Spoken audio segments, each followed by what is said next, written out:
The National Weather Service has issued Tornado Watch number 110, effective until 11 p.m. Central Daylight Time.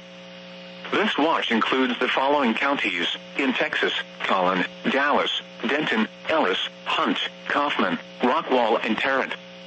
Remember, a tornado watch means the conditions are favorable for the development of severe weather, including tornadoes, large hail and damaging winds, in and close to the watch area. While severe weather may not be imminent, persons should remain alert for rapidly changing weather conditions, and listen for later statements and possible warnings. Stay tuned to NOAA weather radio, commercial radio and television outlets, or internet sources for the latest severe weather information.